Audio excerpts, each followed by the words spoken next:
Samsung has just unveiled the brand new Galaxy M40. And well, we have it here with us. So what are you waiting for? Let's take a look.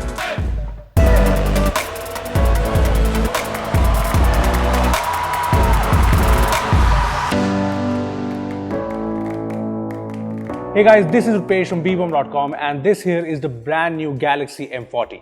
And this phone brings a lot of interesting changes and features from the previous Galaxy M series of smartphones. Now before I talk about the Galaxy M40, let me tell you that this video has been sponsored by Wix.com, which lets you create some stunning websites. I'll talk more about Wix at the end of this video, so stay tuned for that. Now let's talk about the Galaxy M40. Okay, so this is the new Galaxy M40 and it has three major highlights: the Infinity O display, the hardware on board, and the triple cameras. So let's start with this, the new punch hole display. Thanks to this, the Galaxy M40 should be the most affordable smartphone to feature a punch hole display. And I love it. The punch hole is on the left here, but it still gives the M40 a very S10e vibe, and it sure looks good. Plus, I like the subtle transitions on the punch hole when you use face unlock or when you open up the selfie cam. Yeah, it's really cool, and this means the Galaxy M40 looks great from the front. I know the chin's there at the bottom, but thanks to the punch hole, this is a good looking smartphone. Now what would have made things even better is an AMOLED display like the Galaxy M30, but sadly that wasn't to be. This here is a 6.3-inch TFT display and it seems pretty good. The display has vibrant colors and it's pretty bright. Yeah, overall a very pleasing display. Not AMOLED, but definitely decent. Now moving on to the next highlight of the Galaxy M40, the hardware. See, the Galaxy M10, the M20 and the M30, all of these were decent smartphones. But they had one thing that really brought them down, and that were the Exynos chipsets. See, the Exynos processors weren't bad, but when compared to Snapdragon chipsets in the same price range, they just didn't compete well. Well, the Galaxy M40 kind of fixes that by putting in a Snapdragon chipset.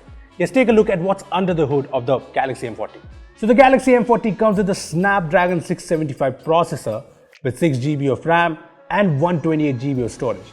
Now these specs sound awesome for a Samsung mid-ranger, right? For a long time, Samsung's budget and mid-range smartphones have been marred by underpowered processors, and the Galaxy M40 with the Snapdragon 675 changes that.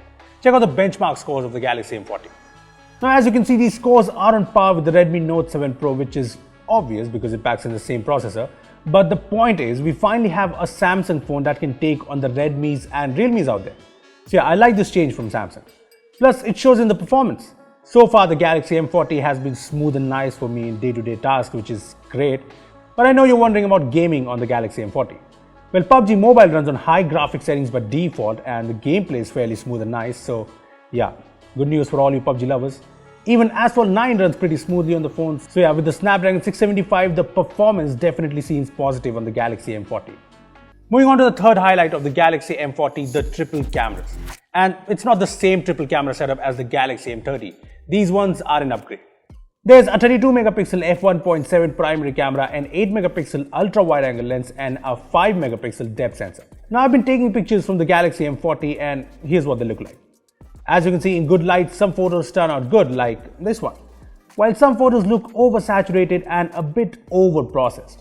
Plus most photos have a lack of detail. Let's just zoom in. See? Yeah, it's not perfect, but it's still very early to judge. In low light, the wider aperture means brighter photos, and well, the photos are definitely bright and decent.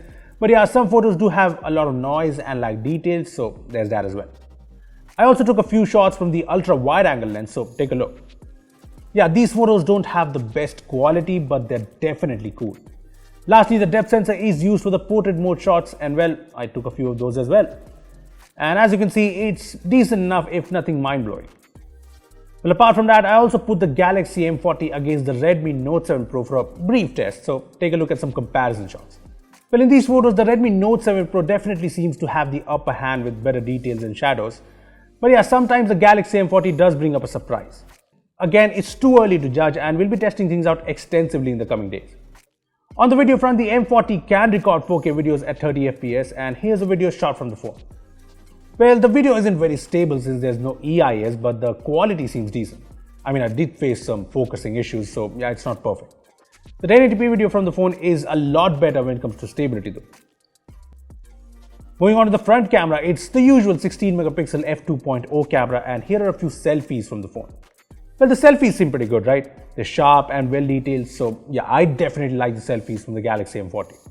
Overall, I like the fact that the Galaxy M40 comes with an ultra wide angle lens, but apart from that, I'm not really sold on the primary camera of the Galaxy M40. See, I've always liked the cameras on Samsung's phones and the M40 is decent too, but its lack of details and inconsistency is kind of a surprise. Hopefully Samsung will fix things with an update. Apart from that, you get the usual buttons, the fingerprint scanner on the back, the USB-C port, but there's one thing missing. Yes, you guessed it. The headphone jack is gone. Now, this is rather bad news for budget smartphone buyers, but at least Samsung bundles USB-C earphones with the phone. Anyway, on the software front, the Galaxy M40 comes with One UI on top of Android 9 Pie on board, which makes it the first smartphone in the M series to come with One UI. And yes, this is proper One UI with all the One UI features. Okay, so the features I'm talking about is the one-handed usage-friendly UI, which is something I really like, the very cool dark mode, the navigation gestures, and more. Plus, the phone comes with Android 9 Pie features like digital well-being, so yeah, the Galaxy M40 seems pretty sorted on the software front. Now, all that is good, but I almost forgot to mention the lock screen ads, aka lock screen stories, that you can disable are still here, so yeah, there's that. Moving on to the battery, the Galaxy M40 comes with a 3500 mAh battery, which does sound a bit modest, but we'll see how it fares. Like the other M series phones, the M40 comes with a fast 15-watt charger in the box, and this charger charges the phone from 10 to 50% in around 30 minutes. So yeah, it should be great. Lastly, the Galaxy M40 comes with a Widevine L1 license, so you'll be able to watch Netflix and Prime Video in HD. When it comes to camera to API support, the phone supports level 3, as you can see, which I think is great. Apart from that, the phone has a hybrid SIM slot, so you can either use dual SIMs or a SIM card with a micro SD card. Well, that's pretty much everything about the Galaxy M40, and after waiting for years for a powerful Samsung mid-range phone, the Galaxy M40 seems like it. Thanks to the Snapdragon 675, this is a phone that can stand tall against the competition. Plus, it is the first phone to bring the really cool punch hole design to the sub 20,000 price segment. I mean, I have my doubts on the camera and the phone does not have a headphone jack, but I can tell you this. The phone should be priced around 18 to 19,000 rupees, and at that price, while it obviously can't compete with the almighty Poco F1, it can definitely take on the likes of the Redmi Note 7 Pro and the Realme 3 Pro. Well, that was a good look at the new Galaxy M40. Now let's talk about Wix.com, our sponsors for this video. Wix is for people who want to create some great websites. I mean, it does not matter if you're creating your first website or you're a professional website builder. Wix is for everyone.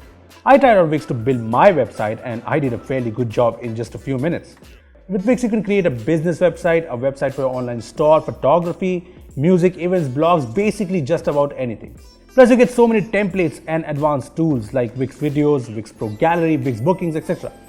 So what are you waiting for? Check out Wix from the link in the description down below. Well, those are our first impressions of the Galaxy M40, but what do you think? Tell us your thoughts in the comment section below. Also, give this video a thumbs up if you enjoyed it and make sure to share it with your friends who have been wanting to buy the Galaxy M40. Lastly, subscribe to our channel for more amazing tech videos. Well, that's me signing off. Thanks for watching and I will see you in the next one.